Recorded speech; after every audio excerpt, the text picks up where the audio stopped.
2007 मध्ये महाराष्ट्राची प्रतिभा दिल्लीच्या तख्तावर जाऊन पोहोचली.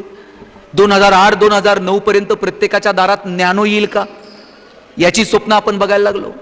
2015-16 पर्यंत आमचं यान मंगळावर जाईल का याचा विचार आपण करायला लागलो. आता 2022-2023 मध्ये आम्ही एका वेगळ्या वळणावर वेगळ्या प्रवासात आहोत. आता पेट्रोल पंपावर गाडी उभी करायची गरज नाही, डिझेल टाकायची गरज नाही, चार्जिंगला गाडी लावली की गाडी धावेल. किती प्रचंड प्रगती आम्ही या गेल्या 75 वर्षामध्ये केली आहे. आम्ही प्रचंड प्रगती केली आहे. पण या सगळ्या प्रगतीमध्ये, या सगळ्या साधनांच्या निर्मितीमध्ये आपल्याला आपली प्रगती ही केवळ साधनांच्या निर्मितीवरती मोजायची आहे का? माझा दावा आहे, एक तर दिवस असा सगळ्यांचा येणार आहे की आपल्याला आपली प्रगती ही समाधानाच्या पातळीवरती मोजावी लागणार आहे. साधनं प्रचंड आहेत पण आपण समाधानी आहोत का? साधनांनी माणसाचं आयुष्य सुकर होऊ शकेल, माणसाचं आयुष्य सोपं होऊ शकेल, सुलभ होऊ शकेल, पण केवळ साधनांच्या निर्मितीतून आमचं आयुष्य सुखी होणार आहे का? आणि मग एकीकडे साधनांची निर्मिती करत असताना, आयुष्य सोपं आणि सुलभ करत असताना ते सुखी व्हावं यासाठी अपेक्षित असणारी नाती, यासाठी अपेक्षित असणारे संबंध, यासाठी अपेक्षित असणारं आरोग्य, संस्कार, निसर्ग, या सगळ्या गोष्टींकडे आम्ही पाहणार आहोत का? आणि ते पाहण्यासाठी कधीतरी एकत्र येणार आहोत का? चिंतन करणार आहोत का? ही जी जागा आहे ना कुठल्याही पुण्यस्मरणाची, ही वैराग्याची जागा असते. आज इथं आल्यानंतर तुमच्यापैकी बऱ्याच जणांना वाटेल काका 1 वर्षापूर्वी आपल्यात होते, आज आपल्यात नाही आहेत. कुणाच्या दशक्रिया विधीला गेलात की तुमच्या डोक्यात पटकन विचार येतो 10 दिवसापूर्वी बोललो होतो. कुणाच्या अंत्यविधीला गेलात तर आपण आश्चर्यानं सांगत असतो काल भेट झाली हो, काल फोन आला होता. आणि मग अशा वेळी जेव्हा आपण एकत्र येतो त्यावेळेस ती जागा वैराग्याची असते. माणसाला त्याच्या आयुष्याची क्षणभंगुरता कळते. माणसाचं आयुष्य किती क्षणभंगुर आहे याची जाणीव अशा कार्यक्रमांच्या निमित्तानं होते. आणि मग आपल्या पूर्वजांनी असा प्रघात घालून ठेवला की या निमित्तानं तरी एकत्र या. साधू संतांनी काय सांगितलं त्याचा विचार करा. तुमच्या माझ्या जगण्यातल्या नात्यांच्या संबंधांचा जो आधार आहे, ते जे वैभव आहे, त्या संबंधानं थोडाफार विचार करा. मला वाटतं या स्मृती दिनाच्या निमित्तानं संतोषजींनी आणि त्यांच्या कुटुंबानं कदाचित हाच विचार केला असेल की चला जायचंय तर प्रत्येकाला जायचं. इथं असं कोण आहे का की ज्याला जायचंच नाहीये? बरं तुम्ही ठरवून काय होतंय? तुम्ही कितीही ठरवलं आपल्याला जायचं नाही तर ते आपल्या हातात आहे का? एका स्मशानभूमीवरती एक वाक्य लिहिलेलं होतं, मेरी मंजिल बस यही तक थी, मैंने आते आते जिंदगी गुजारली. आम्हाला सगळ्यांना तिथंच जायचंय, पण तिथं जाईपर्यंतचा जो प्रवास आहे ना तो आम्ही आमच्या धुंदीत जगू, आम्ही आमच्या मस्तीत जगू, कुणीतरी आमची नोंद ठेवावी असं जगू. मला असं वाटतं की तुमच्या माझ्या जाण्याची आणि येण्याची इतिहासाला नोंद ठेवावी वाटली पाहिजे. 130-135 कोटी लोकसंख्या आज, रोज हजारो लोक जन्माला येतात आणि जातात, त्यांच्या नावाची नोंद सुद्धा इतिहास ठेवत नाही. इतिहासाला हेवा वाटला पाहिजे की अरे या व्यक्तीच्या जाण्याची आणि येण्याची नोंद ठेवावी. आपल्याला तितकं समृद्ध जगता येईल का? आणि तसं समृद्ध आयुष्य जर आम्हाला जगायचं असेल तर आम्हाला नेमकं काय अपेक्षित आहे? मला वाटतं या दृष्टीनं विचार करण्याची ही वेळ आहे. नात्यांच्या संबंधानं थोडंसं बोलूया. ती नाती अधिक समृद्ध कशी होतील मला वाटतं याचा विचार करूयात. तुम्ही बघा, भगवान कृष्ण करंगळीवरती पर्वत उचलतो आणि बासरी पकडताना मात्र 2 हातांनी घट्ट पकडतो. मला सांगा काका, ज्या कृष्णाला करंगळीवरती पर्वत उचलता येतो त्यानं बासरी तर अशी गरगर फिरवली असती की हो, पण ज्याला करंगळीवरती पर्वत उचलता येतो तो कृष्ण बासरी मात्र 2 हातांनी घट्ट पकडतो का? काय कारण असेल? त्याचं कारण असं आहे, पराक्रम हा रणांगणात गाजवायचा असतो आणि नात्यांमध्ये प्रेम जपायचं असतं. आपण उलट करतो. आपण रणांगणात शस्त्र ठेवून देतो आणि नात्यांमध्ये पराक्रम गाजवतो. 10 वर्ष झाले भावासोबत बोललो नाही, काय पराक्रम आहे? 10 वर्ष झाले बहिणीच्या दारात गेलो नाही, कुणाला सांगायचा हा पराक्रम? बहीण गेल्यानंतर तुम्ही जाल साडी चोळी घेऊन, ती गेल्यानंतर तिला कळतं का भाऊ आलाय, फार रडतोय, फार दुःख झालंय, माझ्यासाठी साडी घेऊन आलाय? गेल्यानंतर संवाद नाही, गेल्यानंतर स्पर्श नाही, गेल्यानंतर सहवास नाही. मग जिवंत आहोत तोपर्यंत अहंकार का? जिवंत आहोत तोपर्यंत ही नात्यांमधली हेळसांड का? एवढी घृणा, एवढा अहंकार, एवढी ईर्ष्या येते कुठून? मला ज्ञानोबा माऊलींचा फार हेवा वाटतो. ज्ञानोबा म्हणतात, जो जे वांछील तो ते लाहो प्राणी जात, ज्याला ज्याला जे जे हवंय ते ते मिळू दे. केवढा मनाचा मोठेपणा आहे. समाजाच्या प्रती, लांबच्या लोकांच्या प्रती सोडावं, नात्यांमध्ये सुद्धा लोकांना बोलायला वेळ नाही. परवा एका म्हाताऱ्या वडिलांनी पेन्शन मधून फोन विकत घेतला आणि पोराला सांगितलं, आता मी पण फोन विकत घेतलाय.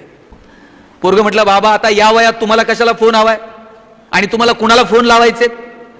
वडील म्हटले, मला कुणालाच फोन लावायचा नाही, पण माझा नंबर आता तुझ्या जवळ ठेव. दिवसभर तासन तास तू नको नको त्यांच्याशी बोलत असतो, आता माझा पण नंबर आहे, कधीतरी मला पण रिंग डायल करत जा. मी शेजारच्याच खोलीत असतो, कधीतरी आपला पण थोडाफार संवाद होऊ दे. आम्ही एवढे कृतज्ञ कसे होतो की जन्म दिलेल्या आई बरोबर बोलायला वेळ नाही, जन्म दिलेल्या बापाबरोबर बोलायला वेळ नाही. एवढी कृतज्ञता येते कुठून? मला वाटतं पोरांमध्ये ते प्रेम, तो ओलावा, नात्यांमधली ती मजा, ती निर्माण करण्यास आम्ही कुठेतरी कमी पडतोय का? मुलं जर अशी वागत असतील तर आम्ही नेमके कुठे कमी पडलो की येणारी पिढीच चुकते? मला वाटतं या संबंधानं कधीतरी चिंतन व्हायला हवं. जोपर्यंत आम्ही अंतर्मनात डोकावूनच बघणार नाहीत, आम्ही साधनांमध्ये इतके गुरफटून गेलोय की स्वतःच्या आत डोकवायलाच वेळ नाही. मोबाईल खरं तर खूप सुंदर साधन आहे, विदिन अ सेकंद तुम्ही जगापर्यंत पोहोचता. पण माणसांचं झालं काय माहितीये का? पूर्वी माणसं शांत बसायची हो, चिंतन करायची. आई सांगायची, देवासमोर हात जोडा, शुभम करोती म्हणा. वडील सांगायचे, जेवायला बसल्यानंतर ताटाच्या भोवती पाणी फिरवा. एकमेकांसोबत बोलायला वेळ होता. काय चुकलं, काय बरोबर हे सांगणारी माणसं होती. आता सगळेजण मोबाईलमध्ये आहेत. कुणाचं चुकतंय आणि कुणाचं बरोबर आहे हे सांगायलाच माणसं उरलेली नाहीत. मोबाईल वाईट आहे या मताचा मी नाही, तो वापरला पाहिजे, उत्तम साधन आहे. पण किती, कुठे, कधी, कशासाठी, किती वेळ? वय वर्ष 0 ते 11 वयोगटातल्या लाखो मुलांचे डोळे निकामी होण्याची वेळ आली आहे. इतका स्क्रीन टाइम त्यांचा मोबाईलवरचा वाढलाय. 2-2, 2.5 वर्षाच्या पोरांच्या हातात तुम्ही मोबाईल देऊन टाकले आणि बाप असं कौतुकानं सांगताय ना, मला कळत नाही ते त्याला कळतंय म्हणते मोबाईल मधलं. आजी मला सांगा, मूल रडायला लागल्यानंतर तुम्ही काय करायचं? त्या मुलाला जवळ घ्यायचं आणि जवळ घेतल्याबरोबर ते मुलगा रडणं, आणि ते का थांबवायचं माहितीये? आईच्या गर्भात असताना त्या मुलानं पहिल्यांदा काय ऐकलंय? आईच्या हृदयाचे ठोके ऐकलेत. त्याच्या ते इतके परिचित आहेत, आईनं जवळ घेतल्याबरोबर मूल रडणं थांबवायचं. त्याला कळायचं माझी आई आहे. आईचा आणि मुलाचा तो स्पर्श होता. आता मूल रडायला लागल्यावर आई काय करते? बरं, आता हे मी सांगितलंय का? आई पर्समधनं मोबाईल काढते, मुलाच्या हातात देते आणि हातात मोबाईल आल्याबरोबर मूल रडणं. आता हा कुणाचा पराजय आहे? हा ज्ञान, विज्ञान, तंत्रज्ञानाचा विजय आहे का मातृत्वाचा पराजय आहे? हे ठरवण्याची वेळ आलेली आहे. हे आज का बोलायचं माहितीये का? की आमच्या चिंतनाची वेळ संपली, चिंतनाच्या जागा संपल्या. ते व्हायला हवं, तो संवाद व्हायला हवा. दुर्दैवानं तो संवाद उरला नाही. अहो, पाहुणे जर घरात आले आणि आई जर चहा घेऊन गेली तर पाहुणा पटकन विचारायचा, गणेश कितवीला आहे? कावेरी तू कितवीला आहे? संवाद होता, विचारपूस होती. पाऊस पाणी आहे का? उद्योग व्यवसाय बरा आहे का? नोकरी कशी चालू आहे? आता पाहुणे आले आणि आई चहा घेऊन गेली, पाहुणा असलं काहीच विचारत नाही हो, पाऊस आहे का, पाणी आहे का. आई आल्याबरोबर पाहुणा विचारतंय, तुमच्याकडं छोट्या पिनचा चार्जर आहे का? ते अस्वस्थ आहे. आणि त्याच्या अस्वस्थतेचं कारण काय? त्याच्या मोबाईलची बॅटरी लो आहे. मोबाईलची बॅटरी लो असणं हे जर आमच्या अस्वस्थतेचं कारण असेल तर आम्ही कुठल्या प्रकारचा संवाद साधणार आहोत? नात्यांमधली मजा, नात्यांमधला आनंद घ्यायचा असेल, नाती जर समृद्ध करायची असेल तर पहिली पायरी आहे ती म्हणजे संवादाची. आणि तो दोन्ही बाजूंनी असायला हवा. त्या संवादाची सुरुवात तरी किमान होईल का? मला वाटतं याच्यासाठी विचार करूयात. मोबाईल हे संवादाचं उत्तम माध्यम आहे, पण त्याच्या पलीकडे जाऊन स्पर्शाचा सुद्धा एक संवाद असतो. तो स्पर्शाचा संवाद आता हरवत चाललाय का?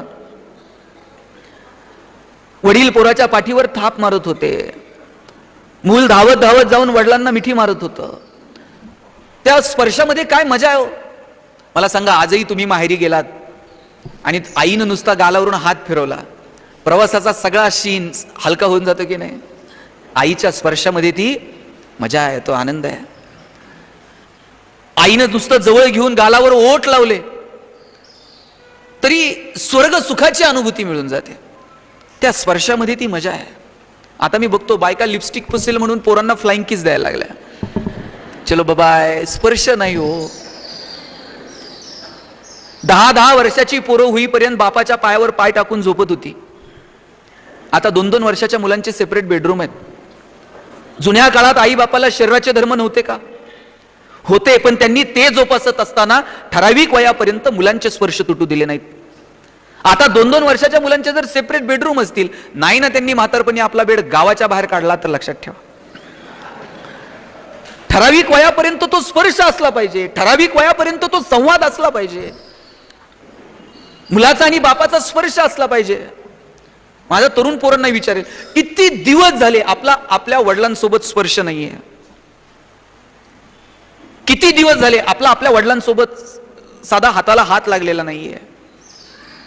आज काका आपल्यात नाहीयेत आणि आज तुम्ही सगळेजण 5 मिनिटासाठी देवाला विनंती केली की नाही, आता एवढे सगळे पाहुणे मित्र जमलेत, एक 5 मिनिटासाठी आमच्या वडिलांना पाठवा, एकदा फक्त त्यांच्या पायाला हात लावू द्या.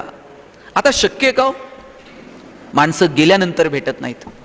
जोपर्यंत माणसं जिवंत आहेत तोपर्यंत स्पर्श आहे. आणि त्या स्पर्शाला किती सुंदर जागा आहेत.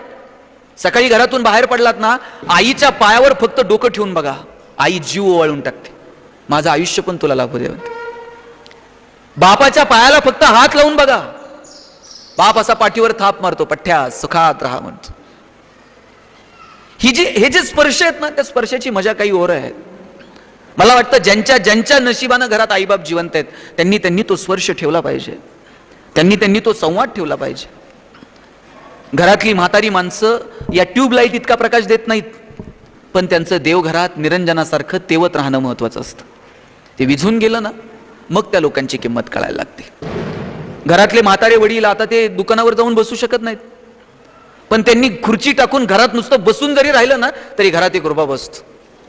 घरातली म्हातारी आई आता स्वयंपाकघरात जाऊन भाकरी नाही थापू शकत, पण ती कॉटवरती नुसती अशी बसून जरी राहिली ना पोरांकडे पाहत, तरी सुद्धा ते घराचं वैभव असतं.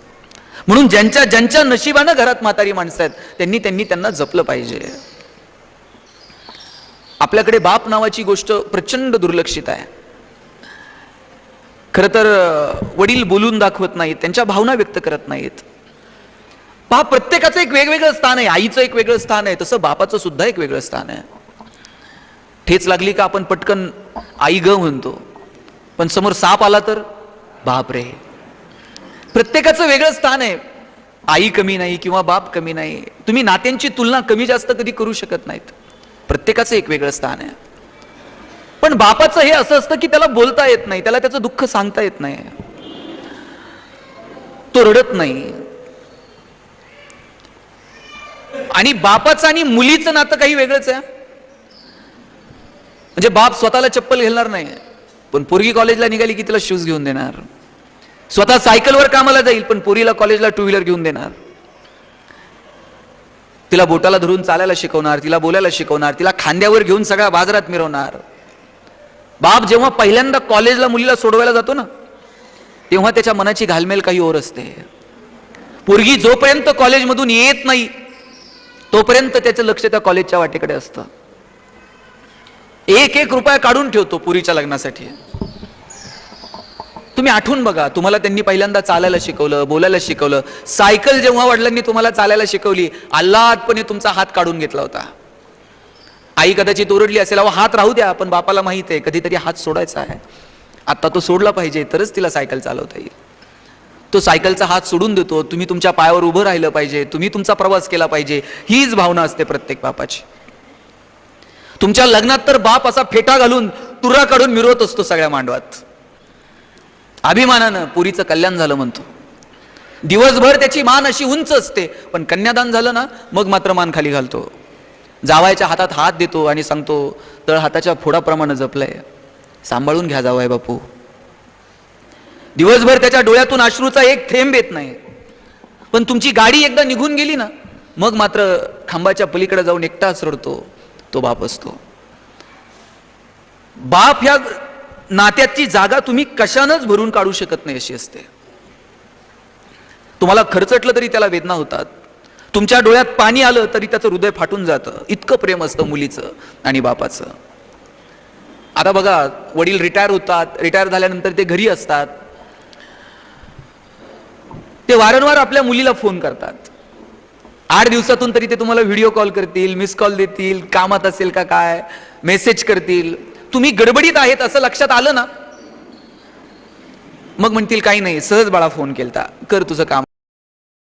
बोलायचं असतं पण तुम्ही गडबडीत आहात हे लक्षात येतं आणि ते फोन ठेवून देतात. जर आई अगोदर गेली आणि वडील राहिले तर ते आतून खचलेले असतात, पण ते दाखवत नाहीत. नातवाबरोबर मुलांबरोबर रमून जातात, नातवाला चिवकाऊच्या गोष्टी सांगत राहतात. अशा वेळेस वडील कधीतरी तुम्हाला फोन करतात आणि एक वाक्य असतं फोन ठेवतानाचं जे काळीच पिळवटून टाकतं, बाबांनो आम्ही आहोत तोपर्यंत येत चला. ज्या दिवशी तुमचे वडील तुम्हाला फोनवर म्हणतील ना बाई आम्ही आहे तोपर्यंत येत जा, तोपर्यंत तेव्हा हातातली सगळी कामं बाजूला ठेवा आणि भेटत चला. जोपर्यंत माणसं आहेत तोपर्यंतच त्यांना भेटता येईल, तोपर्यंतच त्यांच्याशी बोलता येईल, तोपर्यंतच त्यांच्याशी संवाद साधता येईल. माणसं एकदा निघून गेली ना मग फक्त आठवणी, मग फक्त सांगायचं आमचे बाबा असे होते, आमची आई अशी होती.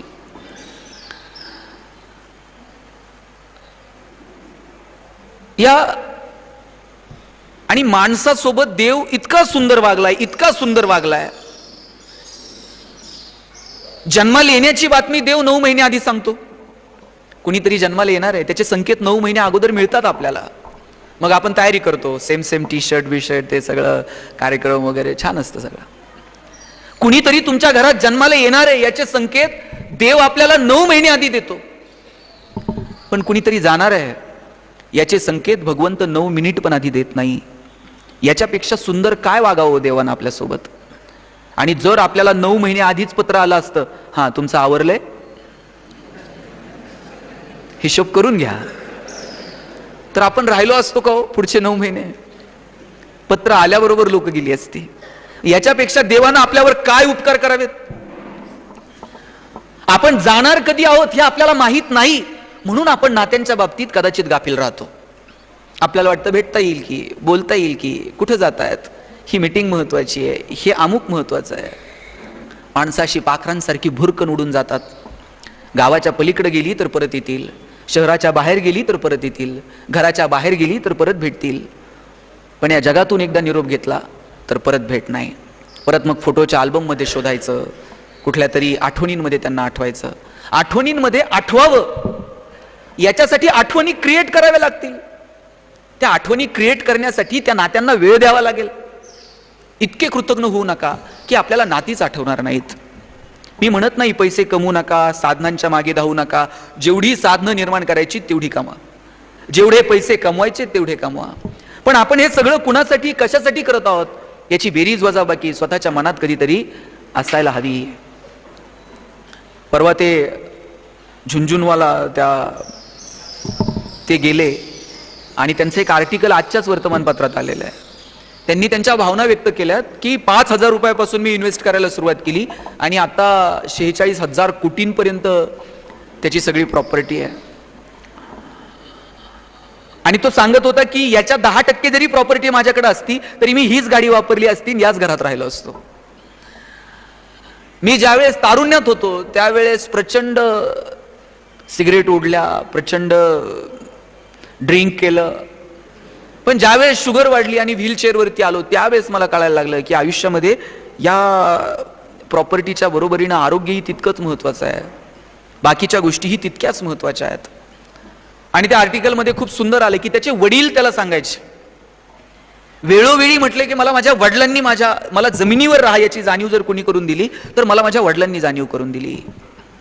वडील सांगायचे तुझ्याकडे किती पैसे आहेत याला माझ्या लेखी महत्व नाहीये, पण तुझ्याकडे तुझ्या हातात दानत किती आहे, तू इतरांना देण्यासाठी तुझ्या हात किती सरसावतात. माझे पाय जमिनीवर ठेवायचं काम जर कुणी केलं असेल तर तो म्हणतो माझ्या वडिलांनी केलं. एक मुलगा आणि एक वडील, त्याचे वडील मूर्तिकार होते आणि छान मूर्ती बनवायचे आणि त्यांनी त्याच्या मुलालाही मूर्ती बनवायला शिकवलं होतं. आणि दोघंही ते मूर्ती घेऊन बाजारात गेले. बाजारात गेल्यानंतर वडिलांची मूर्ती 100 रुपयाला विकली गेली आणि मुलाचीही मूर्ती 75 रुपयाला विकली गेली. मुलाची मूर्ती 75 रुपयाला गेली आणि वडिलांची मूर्ती 100 रुपयाला गेली. मुलाला वाईट वाटलं की म्हटलं बाबा तुम्हीच मला मूर्ती बनवायला शिकवलं आणि आज तुमची मूर्ती 100 रुपयाला घेतली आणि माझी मूर्ती 75 रुपयाला का गेली. वडिलांनी सांगितलं डोळे थोडे आखीव रेखीव कर, चेहऱ्यावरचे हावभाव जरा चांगले रेखाट, तुझी मूर्ती पण जास्त किमतीला विकली जाईल. दुसऱ्या वेळेस वडिलांनी सांगितलं तशी मूर्ती बनवली आणि बाजारात गेला आणि बाजारात गेल्यानंतर त्या दिवशी वडिलांची मूर्ती 100 रुपयाला गेली आणि मुलाची ही मूर्ती 100 रुपयाला विकली गेली. मग येताना वडील त्याला सांगायला लागले राजा पुढच्या वेळेस हात ज्या वेळेस बनवशील ना त्यावेळेस बोटांवरती जरा लक्ष दे, पायाच्या बोटांवरती जरा लक्ष दे. मुलगा म्हटला बाबा आता तुम्ही मला कशी मूर्ती बनवायची सांगायच्या भानगडीत पडू नका, तुमची पण 100ला गेली आहे आणि माझी पण 100ला गेली आहे, आता तुम्ही मला कशाला सांगता कशी बनवायची. वडील हसले आणि म्हटले सेम असंच उत्तर मी माझ्या वडिलांना दिलं होतं आणि तेव्हापासून आतापर्यंत माझी मूर्ती 100 रुपयाला विकली जाते, त्याच्यापेक्षा जास्त रुपये तिला कधीच मिळाले नाही. आपल्याला वाटतं की ही जुनी लोक शिकलेली नाहीयेत किंवा आम्हाला जरा जास्त कळतं मग त्यांचं काय ऐकावं, असं नाहीये. खरं तर 4 गोष्टी आपल्यापेक्षा जास्त पाहिलेल्या आहेत, त्यांचे अनुभव ऐकणं याच्यात कमीपणा काय. पोरं सरळ सरळ म्हणतात ए आई तुला कळत नाही, मला विशेष वाटतं तिला कळत नाही मग कुणाला कळतंय. 4 पुस्तकं आम्ही जास्त शिकलो म्हणजे आम्ही आई बापापेक्षा मोठे होत नाहीत. मी म्हणत नाही आई वडिलांनी काही चुकीचं सांगितलं म्हणजे ऐका, पण ते ऐकून घेणं, त्यातून मार्ग काढणं, तो संवाद किमान ठेवणं ही मुलगा म्हणून तुमची माझी जबाबदारी नाहीये का. ती तुमची माझी जबाबदारी. माझं तर सगळ्या पालकांना सांगणं आहे, तुम्हाला ते भाषणात बऱ्याचदा असं सांगितलं जातं भारत भाऊ की मुलांचे मित्र मित्र व्हा. मी म्हणतो की अजिबात मुलांचे मित्र मित्र व्हायच्या फंदात पडू नये आईबापांना. आपण मुलांचे चांगले आई वडीलच व्हावं, त्यांना खूप मित्र आहेत कॉलेजला, आपण त्यांचे मित्र मित्र व्हायच्या फंदात पडू नका, त्यांचे चांगले आई वडील व्हा. मुलांनी तुमच्यासोबत बोललं पाहिजे, त्यांच्या भावना तुमच्यासोबत व्यक्त केल्या पाहिजेत. मित्र व्हायच्या फंदात पडलं का ते लगेच बापाच्याच गळ्यात हात घालताय.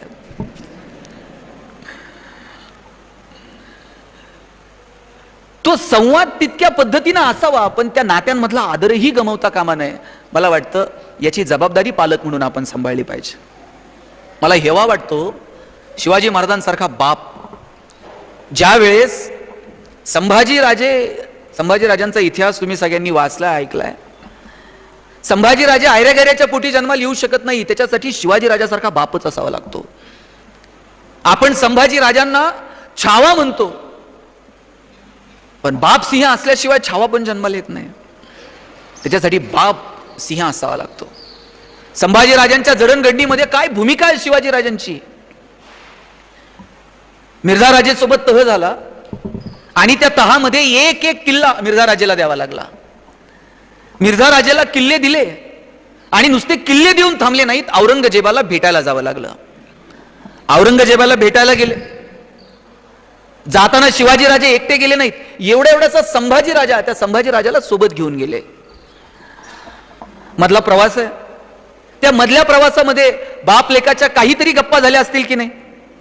शिवाजीराजे आणि संभाजीराजे एकमेकांसोबत त्या प्रवासात काहीतरी बोलले असतील. आणि काय बोलले असतील शिवाजीराजे संभाजीराजांना. स्विस बँकेत आपला अकाउंट आहे, पुण्यात आपले 2 फ्लॅट आहेत, काय सांगितलं काय असेल. शिवाजीराजांनी संभाजीराजांना सांगितलं असेल शंभूराजे आजपर्यंत तुम्ही जिंकणं बघितलं, आजपर्यंत तुम्ही यश बघितलं, आयुष्यातला संघर्ष सुद्धा जवळून बघा, चला माझ्यासोबत. घेऊन गेले. तिथं गेल्यानंतर औरंगजेबानं एक हत्ती संभाजीराजांना भेट म्हणून दिला आणि थोडीशी गंमत करावी म्हणून दिलेर खान म्हटला, शंभूराजे आप इतने छोटे हो और हाथी इतना बड़ा है, इस हाथी को आप महाराष्ट्र में कैसे ले जाओगे? एवढासा संभाजी राजा दिलेर खानाच्या डोळ्यात डोळे घालून सांगतोय, तो जानवर है, बैठकर जाएंगे, नहीं आया तो खींच कर ले जाएंगे, लेकिन हमारे आबा साहब ने जो आपको किले दिए हैं वो तो अभी महाराष्ट्र में है, उन्हें आप आगरा कैसे ले आओगे? एवढासा संभाजी राजा पण दिलेर खानाच्या डोळ्यात डोळे घालून सांगतो, तहात दिलेत आणि गेल्यावर घेऊ की परत एक एक. लढणं काय असतं, पेटून उठणं काय असतं, हे असंच शिकले नाहीत संभाजीराजे. त्यांनी पाहिलं निधड्या छातीचा आपला बाप, आयुष्यात कितीतरी संकट आली पण गर्भगळीत होत नाही. संकटांच्या समोर छाती काढून शिवाजीराजे उभे राहतात. स्वाभिमान उगाच संभाजीराजांच्या रक्तात नसानसात बघायला मिळत नाही. अहो, औरंगजेबानं 5000 मनसबदारीच्या सरदारांच्या रांगेमध्ये शिवाजीराजांना उभं केलं. शिवाजीराजांनी त्या दरबारात पाठ दाखवली औरंगजेबाला. आजपर्यंत औरंगजेबाला दरबारात कुणी पाठ दाखवली नव्हती. रिवाजच असा होता, मुजरा करायचा आणि 10 पावलं मागे जायचं, पाठ दाखवायची नाही. अपमान वाटलं शिवाजीराजांना आणि शिवाजीराजांनी पाठ दाखवली औरंगजेबाला आणि निघून गेले दरबारातून. एवढासा संभाजी राजा बघतो, अरे सिंहासारखा माझा बाप इथं औरंगजेबाची धडकी उडवेल, त्याच्या दरबारात असं वागू शकतो, तर आम्ही पण आमचा स्वाभिमान जपला पाहिजे. आम्ही आदर्श बाप म्हणून हे नुसते सांगून आदर्श निर्माण होत नाही. तो तुमच्या माझ्या वागण्यातून, तुमच्या माझ्या चालण्यातून, तुमच्या माझ्या जगण्यातून मुलांच्या समोर आदर्श निर्माण होतात. बाप म्हणून पोराच्या समोर काय आदर्श निर्माण करायचा हे बापानं पण ठरवलं पाहिजे. संभाजीराजे बघतात, शिवाजीराजे सिंहासारखे जगले म्हणून संभाजीराजे तसं जगू शकले. तसं आम्ही ठरवलं पाहिजे की बाप म्हणून आम्हाला आमच्या पोरांच्या समोर काय आदर्श निर्माण करायचे, आमच्या येणाऱ्या पिढीनं आमच्या विषयी नेमकं काय सांगायचं. आणि माझा दावा आहे, आपण सांगू तसं मुलं वागत, आपण जसं वागू तसं मुलं वागतात. तुम्ही घरात सुविचार लिहून ठेवायचा, व्यसन करू नये, आणि घरात बापच पोराला सांगते, जा जरा गॅसहून सिगरेट पेटून आण. पोरग असं येते बापाकडे जसं ऑलिम्पिकची ज्योत घेऊन आलंय. बाप कानातनं दूर काढतो, हे सगळ्या शाळेत सांगतो, जादूगार बाप आहे, कानातनं दूर काढ. पोरग काय करणार आहे हो? आपण तसंच करणार आहोत. आपण जसं वागू तसं येणारी पिढी वागणार आहे. म्हणून काय आदर्श येणाऱ्या पिढीच्या समोर निर्माण करायचा, मला वाटतं ते ठरवावं लागेल. संभाजीराजांचा विषय निघाला म्हणून सांगतो, कुणाच्याही पोटी चांगली मुलं जन्माला येत नाहीत. 2-2.5 हजार सैन्यानं असा संभाजीराजांना वेढा घातला होता. राहुल खान ओरडून सांगत होता, खींच लो संभाजी की तलवार, पण एकाचं सुद्धा धाडस झालं नाही की संभाजीराजांच्या समशेरीला हात घालावा. शेवटी सांगितलं, दोर आणा, साखळदंड आणा आणि गिरफ्त करा संभाजीराजाला. दोर आणले, साखळदंड आणले आणि संभाजीराजा गिरफ्त झाला. औरंगजेबाच्या समोर उभे आहेत संभाजीराजे. ज्या संभाजीराजांच्या डोक्यावरती आयुष्यभर सह्याद्रीचा मुकुट होता, त्याच संभाजीराजाच्या डोक्यामध्ये विदूषकाची टोपी घातली. ज्या संभाजीराजाच्या डोळ्यांना आयुष्यभर या सह्याद्रीचं सौंदर्य बघितलं, त्याच संभाजीराजाच्या डोळ्यात तप्त सळया सर्र आवाज करत आत घुसल्या, डोळे घेऊन मागे पडल्या. आपल्या डोळ्यात कुसळ गेलं तरी वेदना होतात. ज्या संभाजीराजांच्या कानानं आयुष्यभर या सह्याद्रीचं संगीत ऐकलं, त्याच संभाजीराजाच्या कानात तप्त शिस ओतलं गेलं. औरंगजेबाच्या समोर उभा आहे संभाजीराजा, हातात साखळदंड आहेत. आणि औरंगजेबानं विचारलं, बोल संभा, हार किसकी और जीत किसकी? संभाजीराजे म्हणले, हार कुणाची जीत कुणाची काय विचारतोस? आमच्या हातातल्या बेड्या काढ. ज्या क्षणाला आमच्या हातातल्या बेड्या काढशील, त्या क्षणाला संभाजी तोंडानं सांगणार नाही कुणाची हार कुणाची जीत. संभाजीच्या हातातली समशेर सांगेल कुणाची हार कुणाची जीत. घरी गेल्यानंतर औरंगजेबानं डोळ्यात पाणी आणून सांगितलं बायकोला, कितना खुशकिस्मत है वो शिवा जिसने ऐसी औलाद पैदा की. मेरी 4 औलादे लेकिन सब गदों की फौज. कुणाच्याही पोटी चांगली मुलं जन्माला येत नाहीत. आपण आदर्श फक्त सांगून नाही निर्माण करू शकत, आपल्या वागण्या बोलण्यातनं मुलांच्या समोर आदर्श निर्माण राहतील का? मला वाटतं याचा विचार करावा. दोघं नवरा बायको फिरायला निघाले आणि जाता जाता आईला म्हटले, आई बाबा आजच्या दिवस तुम्ही शेजारच्या मंदिरात जेवायला जा. आई म्हटली, बाबा ते आता एवढं लांब नाही जाता येत, गर्दी असते, 2 भाकरी थापून जा. सून म्हटली, आई आज जरा गडबड आहे, आजच्या दिवस जा फक्त, उद्या मी स्वयंपाक करणारच आहे. त्यांच्यासोबत त्यांचा लहान मुलगा होता आणि पुढच्या प्रवासात निघाल्यानंतर मुलगा आईला म्हटला, आई ज्यावेळेस मी मोठा होईल ना, त्या दिवशी आपला बंगला मंदिराच्या भिंतीला खेटून बांधेल म्हटलं मी. दिल्ली राजा मंदिराला एकदम खेटून का नाही म्हटली, तुला जर मंदिर मी आणि माझी बायको जर कुठे बाहेर जेवायला गेलो तर तुला लांब जायचा त्रास होऊ नये ना, म्हणून एकदम खेटूनच बांधणार म्हटले बंगला. आपण जसं पेरू तसं उगवणार आहे हो. गहू पेरून ज्वारी उगवत नाही, ज्वारी पेरून हरभरे उगवत नाही. तुम्ही जे पेरणार आहात ते उगवणार आहे. माझं सगळ्या तरुण पोरांना एक विनंती आहे, ज्यांच्या नशिबानं घरात म्हातारी माणसं आहेत त्यांना जपा. ही पिढी परत नाही हो.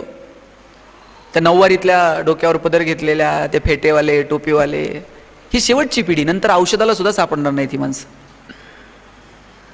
या माणसांकडे पैसे नव्हते पण ही माणसं आनंदात जगली. ही जी जुनी पिढी ना साहेब, मला यांचा फार हेवा वाटतो. आता आपल्या पिढीला काय करायचंय साहेब, आपल्या पिढीच्या जबाबदाऱ्या तरी काय आहेत? खरा विचार करा. एक फ्लॅट घ्यायचा आहे पुण्यात, त्याचंच कर्ज फेडायचं आहे आयुष्यभर. एक गाडी घ्यायची, तीच सगळ्यांना दाखवायची, तिचेच हप्ते फेडायचे. आपल्याला बहिणींचे लग्न करायचे ठेवलेत का? आपल्याला भावाला कुठं पाईपलाईन करून द्यायची आहे का? अहो, जुनी पिढी पैसे नव्हते पण काय जगली हो.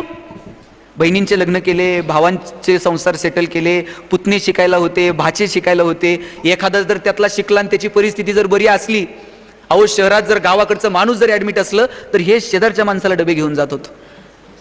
पैसे नव्हते पण मस्त आनंदात जगली हो माणसं. 10 लोकांचे संसार उभे केले. आलो आता आम्हाला आमचंच बघायचंय, त्यातच आम्हाला असलं कौतुक आहे. 2 BHK घेतला सांगताय, 3 BHK, बरंच कौतुक आहे, घ्या. मग ते सगळं वास्तुशांतीला सगळं गाव येणार, ते जेवण खावणं होणार, असला आनंद असतोय. आणि का असू नये? आयुष्यात म्हणतात घर पाहावं बांधून, विहीर बघावी खांदून, पण ते कौतुक किती वेळ असतंय? त्यातलं कुणीतरी एकानं फक्त जाताना सांगितलं पाहिजे, साहेब जरा ते किचनची दिशा, हे इतकं टेन्शन मध्ये येते ना,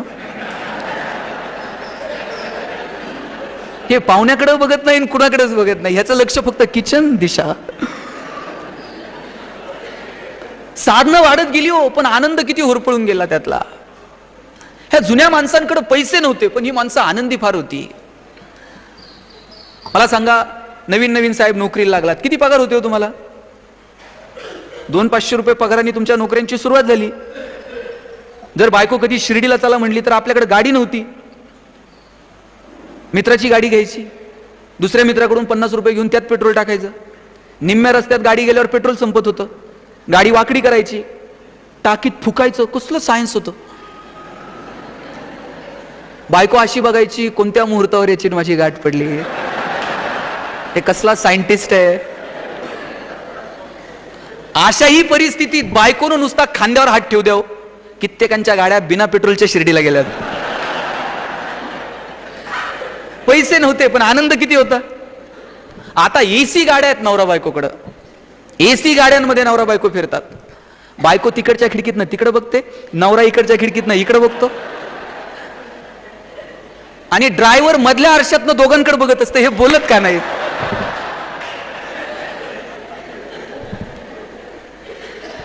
साधनं प्रचंड वाढली पण आनंद मात्र त्यातला किती होरपळून गेला. रस्ते सुधारले आमचे, सिमेंट कॉन्क्रीटचे झाले. मी सुरुवातीलाच म्हटलं किती प्रचंड प्रगती केली. रस्ते सिमेंटचे झाले पण आमचं चालणं सुधारलं नाही. प्रत्येकाच्या हातात मोबाईल आले पण आमचं बोलणं सुधारलं नाही. पैशाच्या जोरावर हजारो किलोमीटर दूर असणारे चंद्र सूर्य ग्रह तारे दुर्बिणीच्या साह्यानं जवळ करून पाहिले पण आयुष्यभर शेजारी राहणाऱ्या माणसाबरोबर प्रेमाचे संबंध निर्माण होऊ शकले नाहीत. आम्ही कुठल्या प्रगतीच्या गप्पा करत आहोत? जोपर्यंत आम्ही नाती जपत नाहीत, त्यातली समृद्धता शोधत नाहीत. भूतानसारखं राष्ट्र आहे आपल्या शेजारी, ज्यांनी समाधानाचा निर्देशांक जाहीर केला. सगळ्या जगाचे डोळे विस्पारले. भूतान सांगत होतं, आमचे रस्ते चमचमीत नाहीयेत पण आम्ही समाधानी आहोत जगात. एक तर दिवस येईल आपल्याला सगळ्यांची प्रगती ही समाधानाच्या पातळीवरती मोजावी लागेल आणि त्याच्यासाठी नाते समृद्ध असायला हवीत. कोणतंही राष्ट्र जर उद्ध्वस्त करायचं असेल ना, तिथं बॉम्ब आणून टाकायची गरज नाहीये. तिथली शिक्षण व्यवस्था आणि कुटुंब व्यवस्था उद्ध्वस्त करा, तर देश आपोआप उद्ध्वस्त होईल. आपण आपल्या मुलांना काय शिकवतो, आपण आपल्या मुलांना कुठली कुटुंबाची व्यवस्था दाखवतो. अहो त्यागात मजा होती. कुणासाठी तरी त्याग करण्यात मोठेपणा वाटत होता लोकांना. आता मला नवीन मुलींचं माहित नाही पण जुन्या बायका मला सांगा, घडी मोडणे हा प्रकार तुम्हाला माहिती आहे का नाही साडीचा? नवऱ्यानं जर नवीन साडी आणली तर बाई काय म्हणायची? तू घडी मोड. जावला घडी मोडायला देईल, नंदला घडी मोडायला देईल, घरात कामाला असणाऱ्या बाईला ती बाई म्हणायची, बाई तू घडी मोड, तू घडी मोडली ना मला लवकर नवीन साडी मिळते. घडी मोडणं म्हणजे काय होतं, आपल्याला कुणीतरी साडी घेतलीये पण चला तिला पहिल्यांदा घालायला देऊ. आता घडी मोडणं आहे का? ती साडी आणल्यावर कधी साडी घालते, कधी फोटो, कधी स्टेटस, कधी त्याच्यावर कमेंट्स, कसली घाई आहे. मग आता विषय निघालाय म्हणून मला सांगा, आपल्याला आनंदी राहायचंय का आपण आनंदी आहोत हे जगाला दाखवायचंय? हा, राहायचंय? खरं सांगा, राहायचंय का दाखवायचंय? नक्की. हे खूप सोपं आहे. आनंदी राहणं खूप सोपं आहे. गडबड कुठे आहे माहितीये का? लोकांना दाखवण्यात गडबड आहे की आम्ही आनंदी आहोत. 10 लाख रुपये खर्च करून लोक परदेशात फिरायला जातात. बरं जातात तिथलं काय बघतच नाही हो. फोटो काढतंय स्टेटसला ठेवतंय, फोटो काढतंय स्टेटस. बरं आता तुमच्याकडे सुविधा आहे स्टेटस ठेवायची, ठेवावं, साधनं मुबलक आहेत. पण खरं दुःख कधी आहे माहितीये का? ज्याच्यासाठी स्टेटस ठेवलंय त्यानं जर बघितलं नाही ना, असं वाटतंय सगळ्या ट्रिपचे पैसे व्हायला गेले. आनंदी राहायचंच नाहीये. आपण किती आनंदी आहोत हे जगाला कळलं पाहिजे. आनंद ही अंतर्मनाची कॅरेक्टरिस्टिक आहे. सुख ही तुमच्या अंतर्मनाची भावना आहे, ते एक वैशिष्ट्य आहे तुमच्या मनाचं. ज्ञानोबा किती सुंदर सांगतात, किंबहुना सोये जीव आत्मयाचे आहे, तेथ जे होय तया नाम सुख. ज्ञानोबा सांगतात आत्म्याशी जे संबंधित आहे त्याला सुख म्हणावं. दुर्दैवानं आपण आत्म्याशी संबंधित असणाऱ्या सुखापासून लांब लांब साधनांमध्ये सुख शोधायला लागलो. पूर्वी लोक गोल करून बसायची जेवायला, आपण सगळेजण बसलेलो आहोत. आता गोल राहिलाय का हो घरात जेवताना? आता अर्ध गोल झालाय पुढे, आणि मग फक्त रिमोट एकमेकाला फेकून हाणायचंच राहिलेलं असतंय. अर्ध गोल झाला. वडील काय सांगा, आमचे आजोबा सांगायचे, पोरांनो आता जेवायला बसलात ना ताटाच्या भोवती पाणी फिरवा. आणि म्हणलं काय होतं ते पाणी फिरवल्यावर? ताटातले अन्नपदार्थ बदलतात का? आजोबा सांगायचे ताटातले अन्नपदार्थ बदलत नाहीत, पण त्या अन्नपदार्थाचा प्रसाद होऊन जातो, आणि प्रसाद कधी फेकून द्यायचा नसतो. मग आजोबा आम्हाला सांगायचे आभार माना. म्हटलं कुणाचे आभार मानायचे? ते सांगायचे ज्यानं पिकवलं त्या शेतकऱ्याचे आभार माना, जिनं शिजवलं त्या आईचे आभार माना, आणि ज्यानं भूक दिली त्या भगवंताचे आभार माना. किती मजा होती हो. माणसं कृतज्ञ होती. निसर्गाच्या प्रती, नात्यांच्या प्रती, घरातल्या माणसांच्या प्रती आपण कृतज्ञ असलं पाहिजे. ज्या बापानं आपल्याला चालायला शिकवलं त्याच्याविषयी कधीतरी कृतज्ञता व्यक्त केली पाहिजे. बाबा तुम्ही होतो म्हणून आम्ही अधिकारी झालो, बाबा तुम्ही दिशा दाखवली म्हणून आम्ही शिकलो, बाबा तुम्ही कष्ट घेतले म्हणून आम्हाला हे सगळं पाहायला मिळालं. बोलून बघा, वर्ष 6 महिन्यानं आयुष्य वाढतंय बापाचं. त्यानं तुम्ही बोलून दाखवलं म्हणजे त्यांना काय कुठला पुरस्कार मिळत नाही, पण बापाला जाणीव होते की मुलांना माझ्या कष्टाची जाणीव आहे. आईला म्हणून बघा, आई तुझ्यासारखी भाजी कोणाला जमत नाही. हा बायको नसताना म्हणा, पण म्हणा.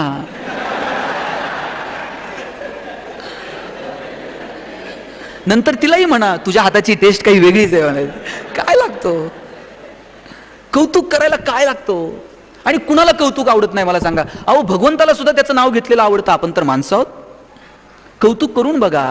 जन्म दिलेल्या आई वडिलांच्या ऋणातून मुक्त होण्याची संधी नाही. एक जणानं सांगितलं, म्हटलं आई मला तुझ्या ऋणातून मुक्त व्हायचंय. म्हटलं आई म्हटली आता कसं होणार? तू सांगशील ते करील. इकडचा डोंगर तिकडं उचलून ठेवल, काही करेल तुझ्यासाठी, चंद्र सूर्यग्रह तारे आणील. आई म्हणली असलं काही करू नको, आजच्या दिवस माझ्या शेजारी झोप, रात्री माझ्या ऋणातून मुक्त होऊन जाशील. एवढंच म्हटलं झोपतो. आईच्या शेजारी झोपला. याला डोळा लागला आणि आई म्हणली बाबा जरा पाणी आणशील का? हे चिडणार, ह्याला आठवलं नाही ऋणातून मुक्त व्हायचंय. डोळे चोळत चोळत तांब्याभर पाणी आणलं, आईला पाणी प्यायला दिलं, परत आईच्या शेजारी झोपला. 10 मिनिटं झाले ना आईनं तांब्या कळडून दिला, याचे कपडे ओले झाले. आता तर याची तळपायाची आग मस्तकाला गेली, पण म्हटलं नाही ऋणातून मुक्त व्हायचंय. तसाच झोपला. ठीक आहे म्हटलं आई होऊ दे कपडे ओले. आईनं दुसऱ्यांदा तांब्या सांडवला. आईनं तिसऱ्यांदा परत पाणी आणायला सांगितलं. आणि चौथ्यांदा पहाटे पहाटे साखर झोपेत जेव्हा आईनं तांब्या अंगावर ओतला त्यावेळेस मात्र पोरग चिडलं. म्हटलं आई तुला समजतंय का, मला कामावर जायचंय सकाळचं. एकदा झालं, दोनदा, 4 वेळा. आई म्हणली 4 वेळा? लहान होता तेव्हा रात्रीतून 40 वेळा माझी साडी ओली करायचा. मी कधी म्हटले नाही सकाळी उठून मला डबा करायचा आहे, स्वयंपाक करायचा आहे.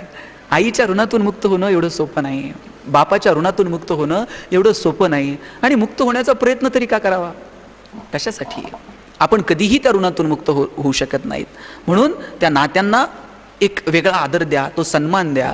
आणि कोणत्याही आईबापाची अपेक्षा नाही आहे की पोरांनी रोज 10-5 हजार आमच्या हातात आणून ठेवावेत. आईबापाची इतकीच अपेक्षा आहे, मस्त राहा, चांगले जगा, तुमचा संसार चांगला करा, आणि बाबांनो त्यातून वेळ मिळाला तर मग आमच्याशीही 2 शब्द गोड बोला. इतकीच अपेक्षा असते आईवडिलांची. याच्यापेक्षा कोणत्या बापाची काय अपेक्षा असते? काहीही नाही. बाप रामाचा असो नाही तर रावणाचा, बाप कृष्णाचा असो नाही तर कंसाचा, प्रत्येकाचा आपल्या लेकरावरती तितकंच प्रेम असतं. अहो, कृष्ण जन्माला आल्यानंतर आईबापाच्या अंगावर खेळता पण आलं नाही हो. बापाला असं टोकरीमध्ये घेऊन सोडून यावं लागलं. आणि परत नंद यशोदेलाही कृष्णाला सोडून जावं लागलं मथुरेला. मथुरेला गेला आणि इकडे आईवडील रडत बसले. त्यावेळेस त्यानं उद्धवाला सांगितलं, माझे आईवडील मी गेल्याचा शोक करतायत. जा उद्धवा, तू हुशार आहेस, तू शास्त्र जाणणार आहेस, तू ज्ञानवंत आहेस, माझ्या आईवडिलांची जाऊन समजूत काढ आणि त्यांना सांग, कृष्ण हा नुसता तुमचा मुलगा नाही, कृष्ण हा साक्षात ईश्वर आहे, चराचरात कृष्ण आहे, कणाकणात कृष्ण आहे. आणि मग तुम्ही रडता का? कृष्ण गोकुळात आहे, कृष्ण मथुरेत आहे, कृष्ण द्वारकेत आहे, कृष्ण सगळीकडे आहे, तुम्ही रडता का? त्यांना जरा समजावून सांग. उद्धव आला आणि असं शास्त्रकार सांगतात की गावात विचारलं कृष्णाचे आईवडील कुठे आहेत. एका गोपिकेनं सांगितलं, या आश्रूंच्या दिशेनं जा, तिथं आईवडील सापडतील. तिथे गेल्यानंतर आईवडिलांना पाहिलं तर ते शोक व्यक्त करत होते. आणि यांनी सांगितलं, मी उद्धव आहे, कृष्णाचा मित्र आहे. मग त्याला जवळ घेतलं आणि विचारलं, कृष्ण कसा आहे? उद्धव म्हटला, मी हेच सांगायला आलोय, तुम्ही रडू नका. कृष्ण हा नुसता तुमचा मुलगा नाहीये, कृष्ण हा साक्षात देव आहे. आता मात्र कृष्णाचे आईवडील जास्त रडायला लागले.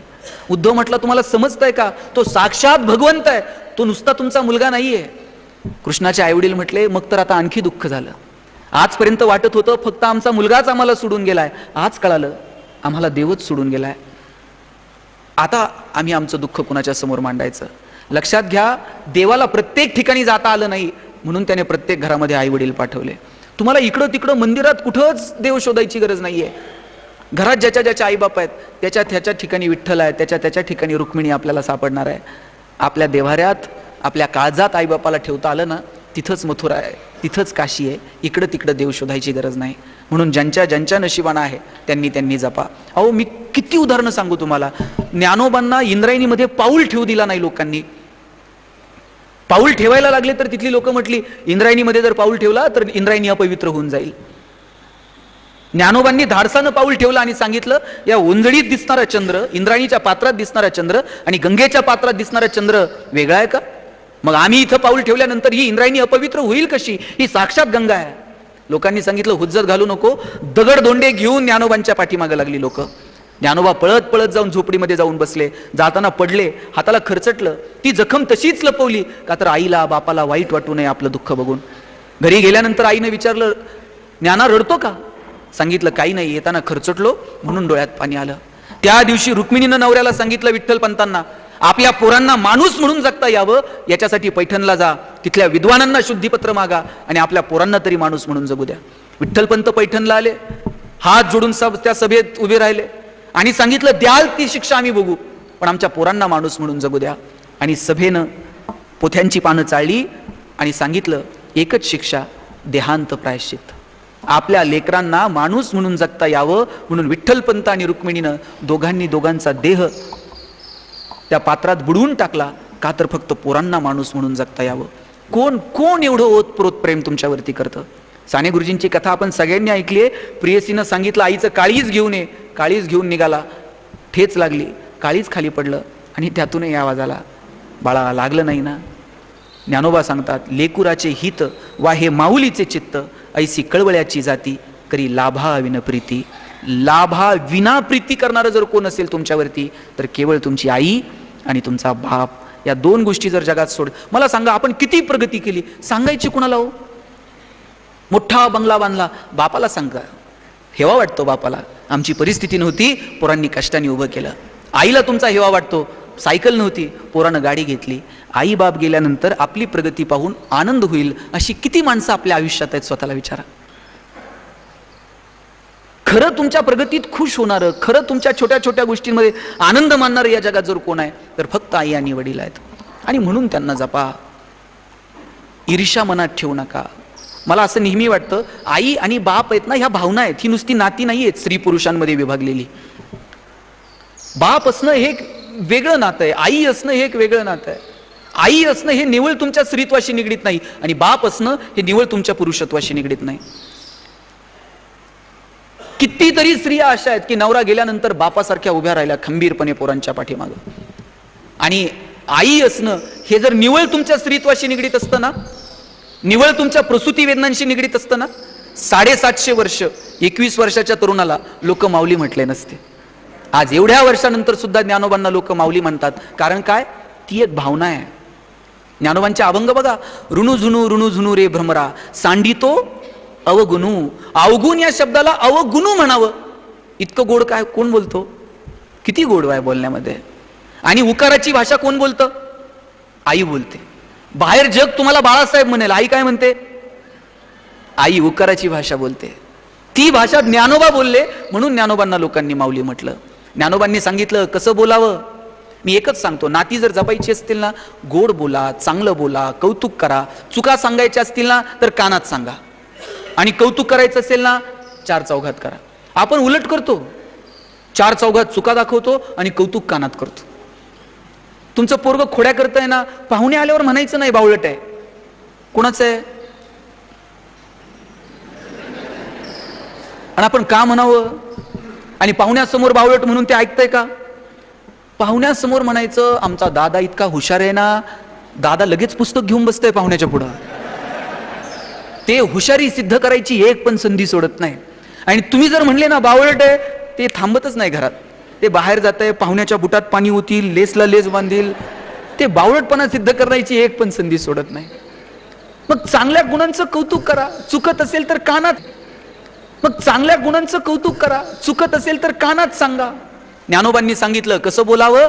साच आणि मवाळ, मितुले आणि रसाळ, शब्द जैसे कल्लोळ अमृताचे. ज्ञानोबा म्हणतात कसं बोलावं.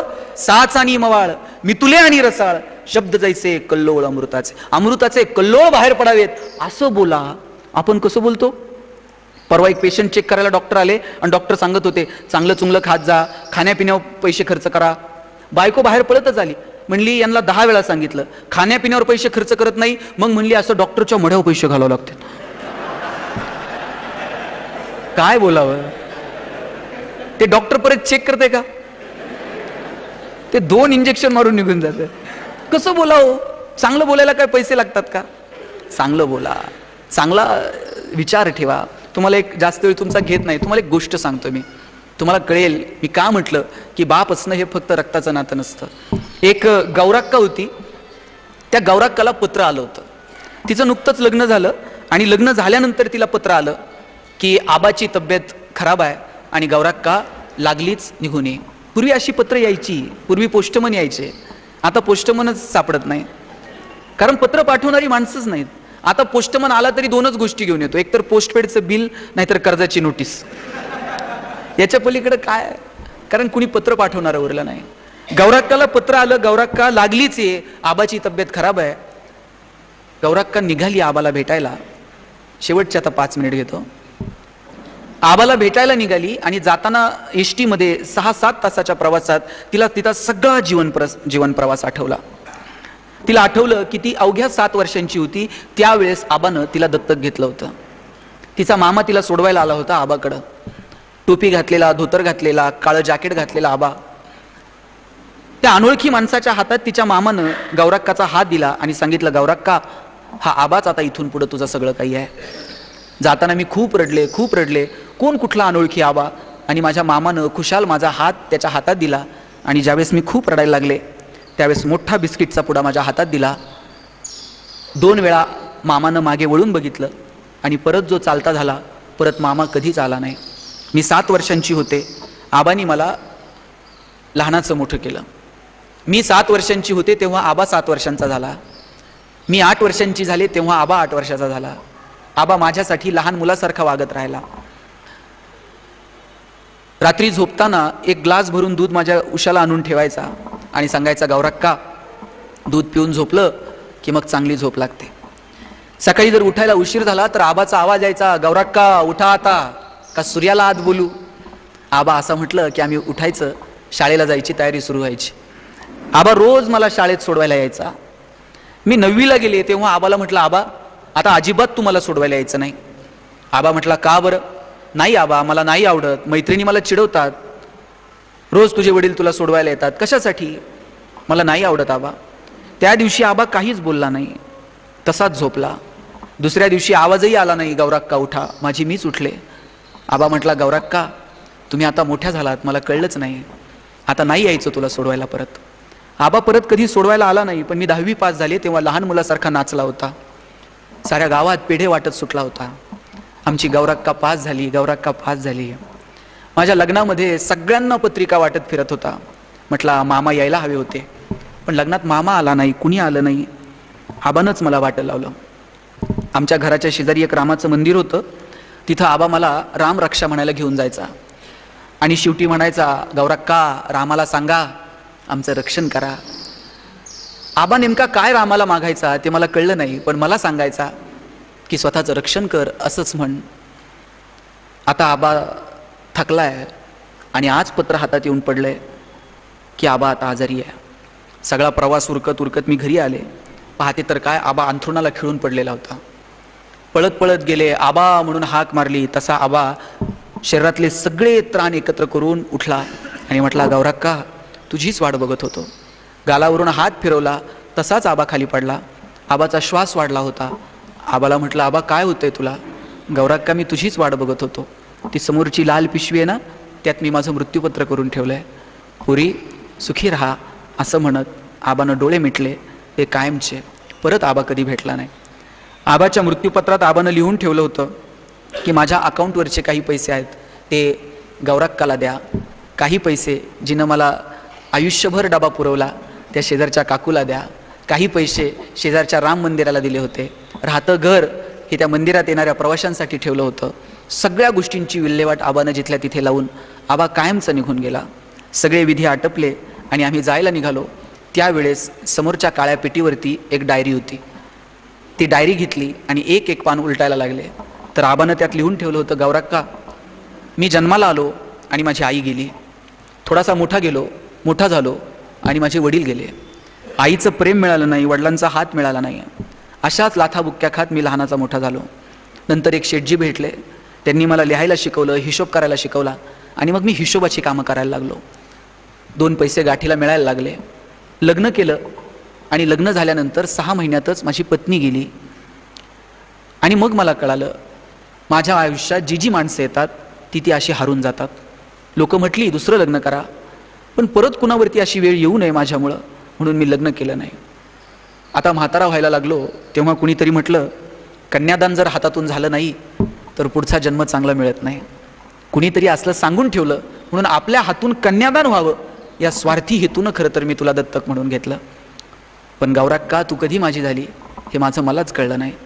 खरं सांगू, राम मंदिरात ज्या ज्या वेळेस मी रामाकडे राम रक्षा म्हणायचो त्या वेळेस प्रत्येक वेळेस सांगायचो, रामा जन्माला आलो आई गेली, मोठा झालो बाप गेला, लग्न झालं बायको गेली, हे लोकाचं लेकरू आता घरात पोरगी म्हणून आणलंय, माझा जीव घे पण माझ्या गौराक्काचं मात्र रक्षण कर, तिला मात्र कायमचं जग.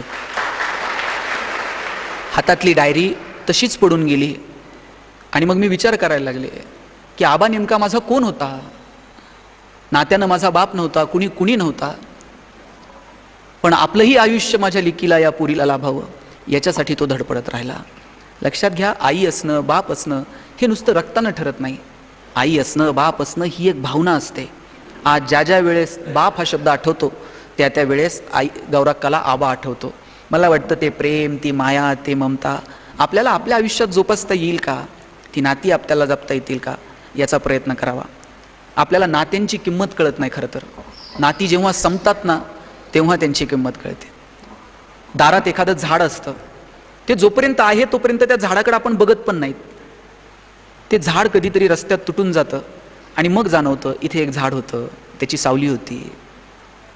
ते झाड नसल्यावर त्या झाडाची किंमत कळते, पण आहे तोपर्यंत आपण त्याच्याकडे पाहत सुद्धा नाहीत. ज्यांच्या नशिबानं अशी बुलंद खोडं विस्तारलेल्या फांद्यांचं झाड आहे त्यांनी त्या झाडावर खेळा, बागडा. ते झाड म्हातारं झालं ना तरी त्याला वाटतं की पोरांनी यावं, या फांद्यांवरती बसावं, मजा करावी, आनंद घ्यावा. एक झाड होतं असं मोठं आणि त्या झाडाच्या खाली एक पोरगं रोज खेळायला यायचं. त्या झाडाला मिठी मारायचं, मस्त मस्त छान चाललेलं होतं. आणि ते मूल त्या झाडावरती खेळत खेळतच लहानाचं मोठं झालं. आणि कालांतरानं ते मूल त्या झाडाकडे येत नव्हतं. झाडाला असं वाटायला लागलं की हे पोर माझ्या अंगाखांद्यावर खेळलं आणि आता येत नाहीये. मग एक दिवशी एकानं विचारलं, तो मुलगा येत का नाही, त्याला जरा बोलवा. त्याला बोलवलं आणि विचारलं, बाबा लहानपणापासून नेहमी माझ्याकडे यायचा, आता काय येत नाही. ते मूल म्हटलं, बाबा आता मी काय लहान राहिलेलं नाही, आता मी मोठा झालोय, जरा 4 पैसे मला कमवू दे. मला किती टेन्शन आहे, कसलं टेन्शन आहे, 1 रुपया नाही माझ्याकडं, मला जरा 4 पैसे कमवू दे, मग मी तुझ्याकडे येईल. झाड म्हटलं, एवढंच आहे ना, माझी सगळी फळं घेऊन जा, बाजारात विक, खूप पैसे मिळतील. झाडानं अशा फांद्या खाली केल्या, त्याला खूप पैसे मिळाले, सगळी फळं बाजारात विकली. 4-10 दिवस ते पोर यायला लागलं आणि नंतर परत येईन असं झालं. झाडानं विचारलं, बाबा आता काय झालं. म्हटलं, आता नुसतं पैशांचं काय करू, मला घर नाही राहायला, मला घर पाहिजे, मी आता घरासाठी धावपळ सुरू केली आहे. झाड म्हटलं, बाबा घर नाही आहे माझ्याकडं, पण माझ्याकडे फांद्या आहेत, त्या सगळ्या फांद्या तू घे, पण त्याचं घर कर. झाडाच्या सगळ्या फांद्या तोडल्या आणि त्या फांद्यांचं त्यानं घर बनवलं. 4-10 दिवस आला, परत येईन असा झाला.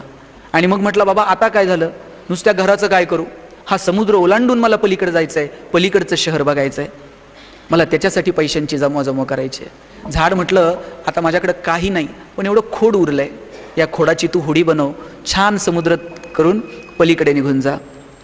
त्या खोडाची होडी बनवली, पलीकडे निघून गेला. झाडाकडं आता काहीच उरलं नव्हतं, खोडाचा छोटासा बुंधा आणि जमिनीत असणारी मुळं एवढंच उरलेलं होतं. तरीसुद्धा येणाऱ्या जाणाऱ्या माणसांना तो विचारायचा, माझं पोर परत इकडे फिरकेल का, ते येईल या आशेनंच फक्त माझे कोंब टिकून आहेत, म्हणून तर माझी मुळं जमिनीतून पाणी शोषत आहेत. आता त्राण उरले नाहीत, आता जगण्याची इच्छा उरलेली नाहीत, फक्त एवढंच सांगा, तो येणार आहे का, आणि नाही जरी आला तरी तिथे खुशाल आहे का. लेकुराचे हित वाहे माऊलीचे चित्त, ऐसी कळवळ्याची जाती करी लाभाविन प्रीती. एवढं प्रेम कोण करतो म्हाताऱ्या बापात, आणि या फक्त मुळं उरलेल्या खोडात काहीही फरक नाही. ज्यांच्या नशिबानं मुळं अजून तग धरून आहेत आणि खोडांमध्ये अजून त्राण आहेत, त्यांना जपा, तिथे जा, त्यांना तो स्पर्श द्या, एवढीच अपेक्षा या निमित्तानं व्यक्त करतो. आणि हो, ईर्षा, अहंकार, द्वेष, मत्सर माणसाला माणूस ठेवत नाही. शेवटचे 2 मिनिट घेतो. ज्ञानोबांनी सांगितलं, पसायदान मागितलं ज्ञानोबांनी. पसायदानाचा पहिला शब्द काय साहेब, आता.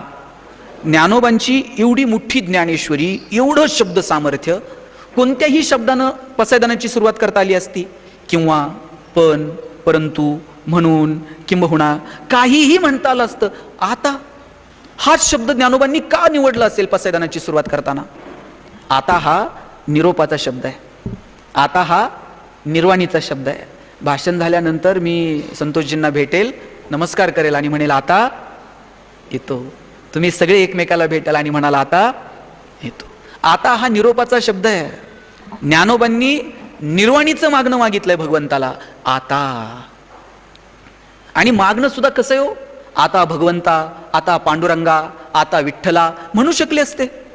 पांडुरंगाचे भक्त आहेत, पण विठ्ठला नाही, पांडुरंगा नाही, जात धर्म पंथ या सगळ्याच्या पलीकडे जाऊन जो कोणी या विश्वाचा रचनाकार आहे, माऊली त्याला साकडं घालतात. आता विश्वात्मके देवे येणे वाग्यज्ञे तोषा. आणि मागणं सुद्धा असं लाचार होऊ नये का हो, काही करावं द्यावंच लागतंय असलं नाही. मागणं सुद्धा असलं रुबाबात आहे. हा वाग्यज्ञ तुमच्या समोर ठेवलाय, याच्यावर जर तुम्ही संतुष्ट असाल तर तो शोणी मज द्यावे असाय दान आहे. आणि पहिलं मागणं कुणासाठी मागितलं, जे खळांची व्यंकटी, जे खल आहेत, जे दुर्जन आहेत, त्यांच्यासाठी पहिल्यांदा. आपल्याला जर मागायची वेळ आली तर नवरा बायकोसाठी, बायको नवऱ्यासाठी, दोघं मिळून पोरांसाठी, फार फार तर मेहुण्यासाठी.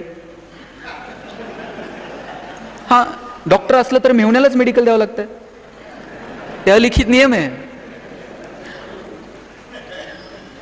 पण ज्ञानोबांनी पहिलं मागणं कुणासाठी मागितलं, जे खळांची व्यंकटी सांगलो, जे खल आहेत, जे दुर्जन आहेत. आणि शब्द काय गोड वापरलाय, व्यंकटी सांडो. बघा, एक 2च मिनिटात सांगतो, आता ज्ञानोबांचा विषय निघालाय. कृष्णानं गीता कुठं सांगितली हो, कुरुक्षेत्रामध्ये.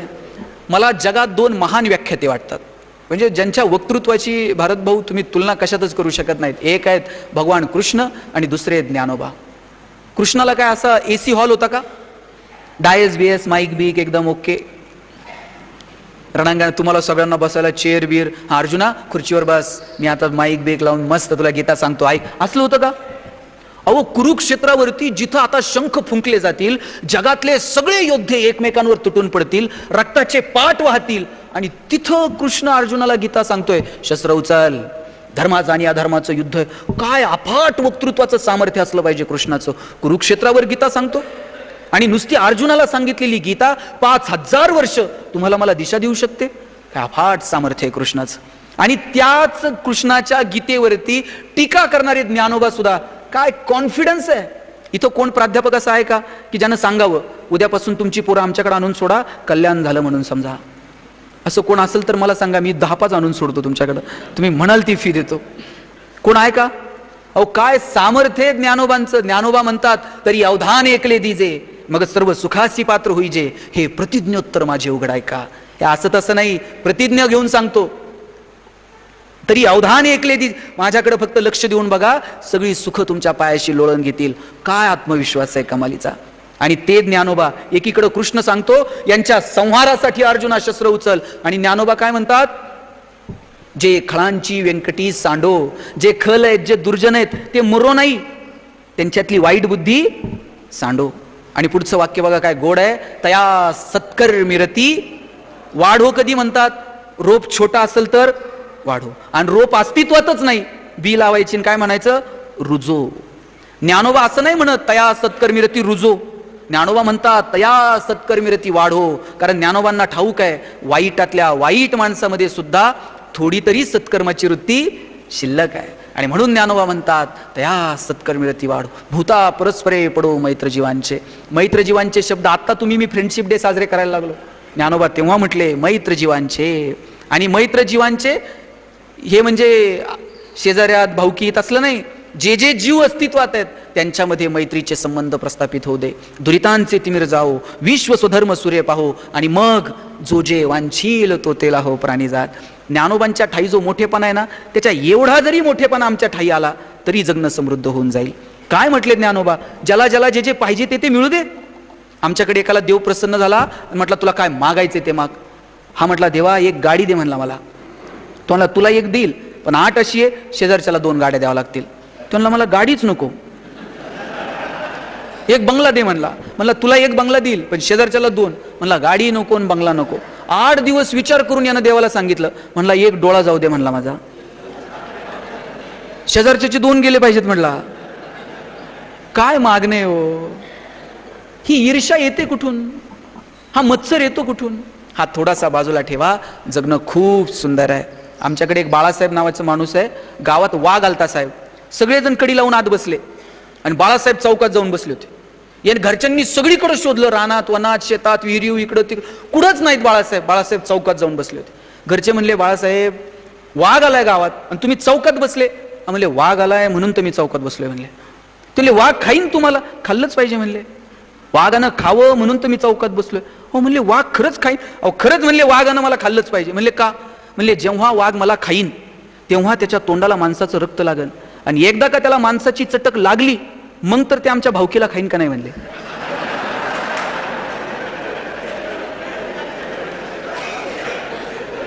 जो जे वांछील तो ते लाहो गाडी. काय म्हणावं, काय ज्ञानोबा सांग. ज्ञानोबा म्हणतात ज्याला ज्याला जे जे पाहिजे ते ते मिळू दे, पण हे असं नाही. दुरितांचे तिमिर जाओ, आमच्यातलं पाप अंधकार दूर होऊ दे, विश्वरूपी सूर्याचा उदय होऊ दे, आणि मग ज्याला ज्याला जे जे पाहिजे ते ते मिळू दे. मला वाटतं आपल्या सगळ्यांच्या आयुष्यात हे सुख निर्माण व्हावं अशी अपेक्षा व्यक्त करतो. मस्त रहा, हसत रहा. आपल्या वडिलांच्या स्मृतींना उजाळा देण्यासाठी संतोषजी तुम्ही हा उपक्रम राबवला, मी तुमचं खूप कौतुक करतो. आणि विशेष कौतुक का आई मी तुमचं करतो. आईंनी मला आल्याबरोबर सांगितलं, ह्या वर्षीच नाही दर 20 तारखेला उत्सव करायचा. माणसं गेली ना आता रडू नका. अश्रू येणं, आठवणींमध्ये दुःख होणं साहजिक आहे, आपण माणसं आहोत.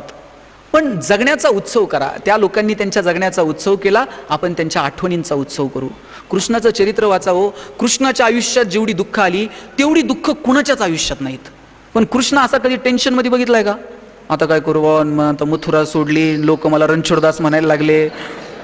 बरं राधा नाही, कुणीच नाही कोणाशी. कधी कृष्ण दुःखात कृष्ण नाचतो, कृष्ण गातो, कृष्ण बासरी वाजवतो, कृष्ण सामान्य पोरांसारखा सांदीपनींच्या आश्रमात जाऊन शिकतो. कृष्णानं त्याच्या जगण्याचा उत्सव केला. हो, माझं आवडतं व्यक्तिमत्व आहे कृष्ण. काय भन्नाट जगला कृष्ण.